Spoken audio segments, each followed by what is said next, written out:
السلام علیکم رحمۃ اللہ، کیسے ہیں آپ؟ امید کرتی ہوں آپ خیریت سے ہوں گے اور اللہ تعالیٰ سے دعا کرتی ہوں اللہ تعالیٰ آپ کو خیر و عافیت سے رکھے اور آپ کے علم میں اور زیادہ اضافہ عطا فرمائے۔ سورہ کہف پارہ نمبر 16 کا پہلا رکوع پڑھیں گے ہم انشاءاللہ تعالیٰ۔ شروع کرتے ہیں اللہ کے نام سے۔ اعوذ باللہ من الشیطان الرجیم، بسم اللہ الرحمن الرحیم۔ قال الم اقل لک انک لن تستطیع معی صبرا۔ قال کہا، علم کیا نہیں، اقل میں نے کہا، لکا آپ کو، انکا بے شک آپ، لن ہرگز نہیں، تستطیع استطاعت رکھ سکیں گے، معی ساتھ میرے، صبرا صبر کرنے کی۔ یعنی حضرت خضر نے کہا موسیٰ علیہ السلام کو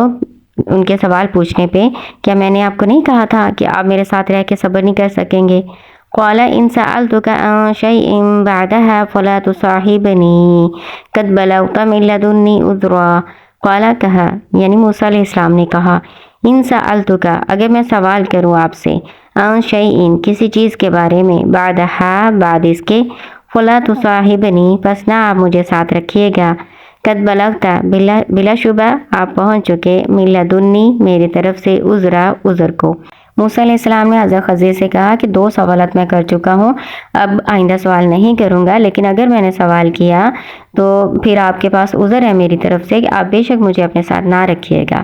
فانطلقا حتى إذا أتيا أهل قرية استطعما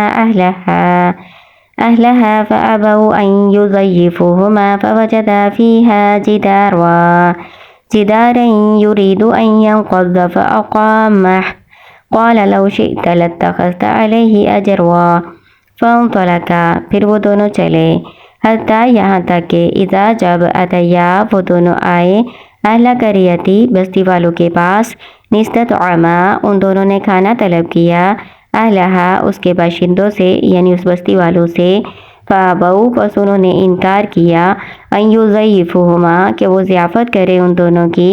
یعنی مہمان نوازی کریں، فوجدا فیہا پس ان دونوں نے پایا، فیہا اس بستی میں، جدارن ایک دیوار کو، یریدو وہ چاہتی تھی، ان ینقض کہ گر جائے یعنی وہ گرنے ہی والی تھی، فاقامہ پس انہوں نے یعنی حضرت خضر نے اس کو کھڑا کر دیا، درست کر دیا۔ قال کہا، موسیٰ علیہ السلام نے کہا، لو شئت اگر آپ چاہتے، لاتخذت تو آپ لے لیتے، علیہ اس پر یعنی اس کام پر، اجرا کوئی اجرت۔ پھر وہ دونوں آگے بڑھے تو ایک بستی کے پاس سے گزرے، بستی والوں سے کھانا طلب کیا، وہ بستی نہایت بخیل قسم کے لوگوں کی تھی، انہوں نے ان کی مہمان نوازی سے انکار کر دیا، ان کو کھانا نہیں دیا۔ حالانکہ مسافروں کو کھانا کھلانا اور ان کی مہمان نوازی کرنا ہر شریعت کی اخلاقی تعلیمات کا حصہ رہا ہے۔ ہمارے نبی صلی اللہ علیہ وآلہ وسلم نے بھی مہمان نوازی کو ایمان کا تقاضا قرار دیا ہے۔ آپ صلی اللہ علیہ وآلہ وسلم کا فرمان ہے، جو اللہ اور یوم آخرت پر ایمان رکھتا ہے اسے چاہیے کہ مہمان کی عزت و تکریم کرے۔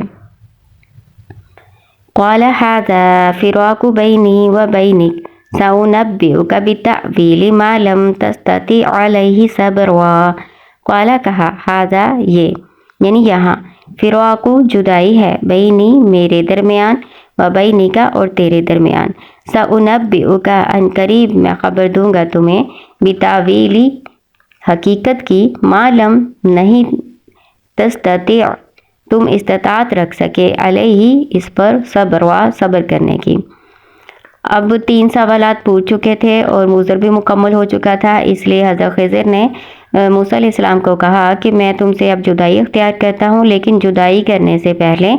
میں تمہیں ان باتوں کی حقیقت بتا دوں گا جن پر تم صبر نہیں کر سکے، تاکہ آپ کو کسی قسم کا مغالطہ نہ رہے، اور موسیٰ علیہ السلام کو یہ بات اچھی طرح سے سمجھ آ جائے کہ علم نبوت اور چیز ہے جس سے انہیں نوازا گیا ہے۔ علم نبوت اور شریعت کا علم موسیٰ علیہ السلام کو دیا گیا تھا نا، اس لیے،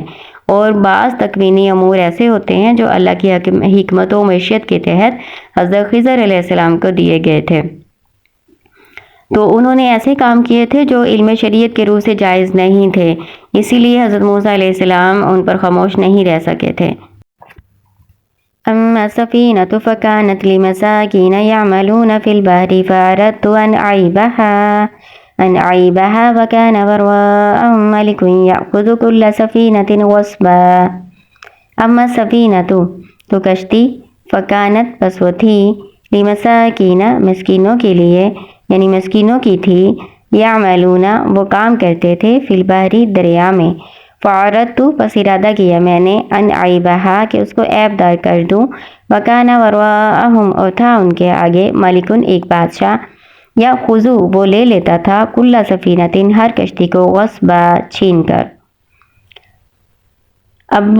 حضرت خضر بتا رہے ہیں، پہلی حقیقت بات کی بتا رہے ہیں کہ وہ جو کشتی ہے نا اس کے تختے میں نے اس لیے اکھاڑے تھے کہ وہ کشتی غریب لوگوں کی تھی، وہ دریا میں کام کرتے تھے اور چند پیسے کما لیتے تھے، لیکن وہ جہاں گئے تھے نا وہاں کا جو بادشاہ تھا وہ ہر خوبصورت کشتی کو غصباً چھین لیا کرتا تھا، تو اس لیے وہ کہتے ہیں کہ میں نے ارادہ کیا کہ اس کو عیب دار کر دوں تاکہ وہ اس کو چھین نہ سکے اور وہ غریب لوگ جو ہیں دریا میں کام کر کے اپنا گزر بسر کر سکیں۔ وَأَمَّا الْغُلَامُ فَكَانَ أَبَوَاهُ مُؤْمِنَيْنِ فَخَشِينَا أَن يُرْهِقَهُمَا طُغْيَانًا وَكُفْرًا۔ وَأَمَّا الْغُلَامُ اور لڑکا، فَكَانَ أَبَوَاهُ تھے اس کے والدین، مُؤْمِنَيْنِ دونوں مومن، فَخَشِينَا پس ہمیں خوف ہوا، أَن يُرْهِقَهُمَا کہ وہ مبتلا کر دے گا ان دونوں کو، طُغْيَانًا وَكُفْرًا سرکشی اور کفر میں، وَأَرَدْنَا أَن يُبْدِلَهُمَا رَبُّهُمَا خَيْرًا مِّنْهُ زَكَاةً وَأَقْرَبَ رُحْمًا۔ فَأَرَدْنَا پھر ارادہ کیا ہم نے، ان کے یبدلہما بدل کر دے ان دونوں کو، ربُّهُما رب ان کا، خیراً بہتر، منہ اس سے، زکاةً پاکیزگی میں، وَأَقْرَبَ اور زیادہ قریب، رحمہ رحم میں۔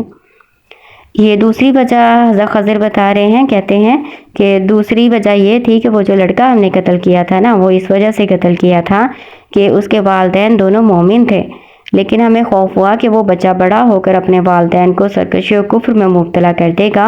تو اس لیے ہم نے اس کو قتل کیا تاکہ اللہ تعالیٰ اس بچے کو بدل کے اچھا بچہ دے جو ان کے لیے پاکیزگی اور رحم کرنے میں زیادہ قریب ہو۔ وَأَمَّا الْجِدَارُ فَكَانَ لِغُلَامَيْنِ يَتِيمَيْنِ فِي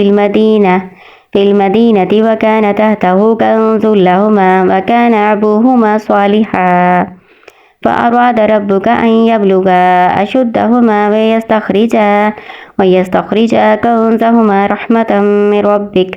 وَمَا فَعَلْتُهُ عَنْ أَمْرِي ذَلِكَ تَأْوِيلُ مَا لَمْ تَسْطِع عَلَيْهِ صَبْرًا۔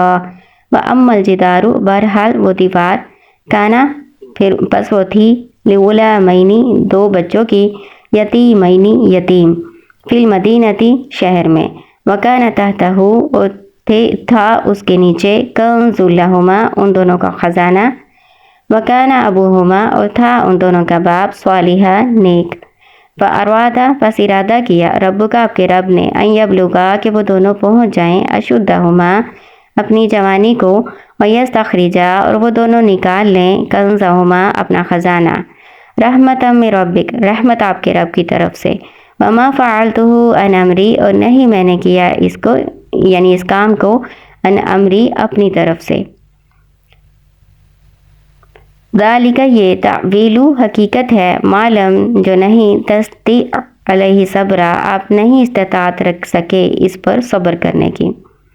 یعنی حضرت خضر نے بتایا کہ یہ جو دیوار میں نے درست کی تھی نا اس کی وجہ یہ تھی کہ یہ دیوار گرنے والی تھی، یہ دیوار دو یتیم بچوں کی تھی اور اس کے نیچے ان کا خزانہ تھا جو ان کے والد نے رکھا تھا اور ان کا والد نیک انسان تھا۔ تو اس سے یہ بھی پتہ چلتا ہے کہ جو والدین ہیں ان کی نیکی اولاد کے کام آتی ہے، تو نسلوں تک جاتی ہے نیکی۔ یہاں پہ اللہ تعالیٰ یہی بیان کر رہے ہیں کہ ان کا والد نیک تھا نا تو اللہ تعالیٰ نے ان بچوں کا بھی خیال کیا، ان کے والد کی وجہ سے ان کا خیال کیا اور ان کے لیے اس دیوار کو صحیح کروا دیا تاکہ وہ دیوار ان بچوں کے بڑے ہونے سے پہلے نہ گر جائے، کیونکہ اگر دیوار پہلے گر جاتی نا تو وہ خزانہ ان بچوں کے تو کسی کام نہیں آنا تھا، لوگوں نے لے جانا تھا۔